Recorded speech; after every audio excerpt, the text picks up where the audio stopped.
growing up in the ghetto and growing up in like a farm in a poor, underserved area, Mm-hmm. that's the big difference. So when you're growing up in the ghetto, we don't have any of that, right? Right. We don't You have, have food deserts. yeah, we don't like our grocery store. I cannot tell you. We could not be self sufficient. Although my parents came from a farming town, right? So we had like a little backyard. My mom and dad are gardeners to the T. We would still go fishing. Like, I mean, Mm-hmm. I don't know if I would ever want to. I hated fishing. Like my dad was fishing all the time because that's what they're used to. So they're Right. used to being self sufficient.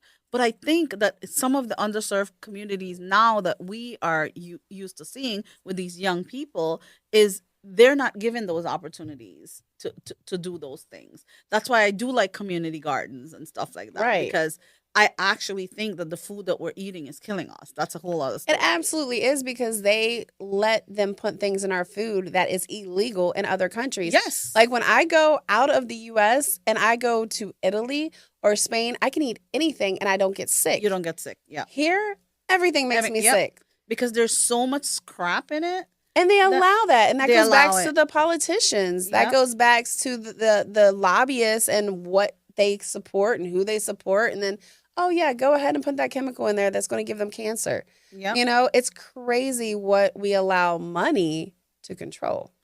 So that's my thing, right? One of my sayings is everything matters, right?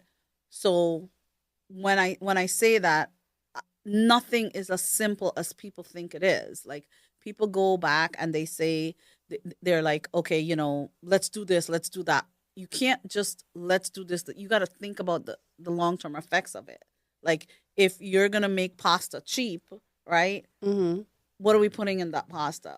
That's killing us, Mm-hmm. So you have to consider what you're doing, what the ramifications are, what are what's plan A, what's plan B, and I feel like we're not doing that anymore. We're just doing stuff haphazardly. It's all about the bottom line. It's all about capitalism now. It's crazy. And so you started to talk about politics. What do you feel about the tariffs? Politically or economically. I guess both. All I right. know you're the host, but now I'm asking you the question. Sure. I love questions. So my thoughts political, and we've had some videos on this actually. Okay. My thoughts on tariffs, which is what you learn in economics, right? Mm-hmm. Economics is basic. If you're somebody has to pay it. So I don't. I'm gonna give you something that a synonym to or a comparison. Okay. Okay. For example, us in Florida down here, we had all these hurricanes, and all of our insurance Mm-hmm.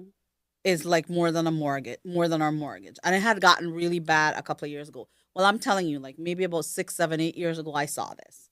I saw all these roofing companies, attorneys, whoever, soliciting, knocking on my door, sure, knocking on your door, Fraud. wanting to get us a free roof because they want to sue our insurance company, and they're going to charge them $100,000 when the roof is like 30,000, and everybody's getting their free roof. It's like, oh, we don't have to do anything. It's a free roof.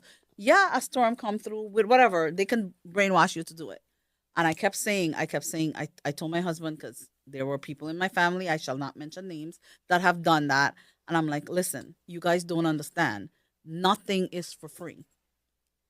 It Yep. might not cost you monetarily right now, but it will cost you more. If it's cost you your life, that's priceless, right? Mm-hmm. That you can't even put a number on that. So it's the same thing with the tariffs. My thoughts are, if you're gonna, I'm gonna give you an example of what happened years and years ago, a few years ago, and I'm not even gonna get really political. We went on and we put a tariff on China when it came to soybeans.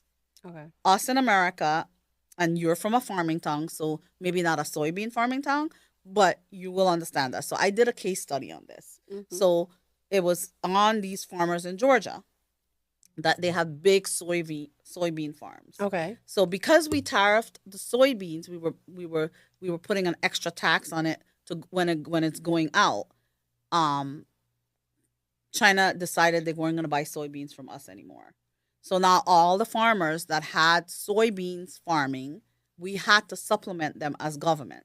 So I know people call welfare, aid, all these different things. But if you're going to supplement farmers, that's welfare. So you have to give them money, or you have to supplement them to give them money to get them through hard times. Right. That's the same thing as a mom who's going through a hard time needing an extra thing. Now, I'm not a big deal for generational welfare or anything like that. That's why I moved out of New York City, because that was totally taking advantage of the situation. Right. So these farmers now will get welfare.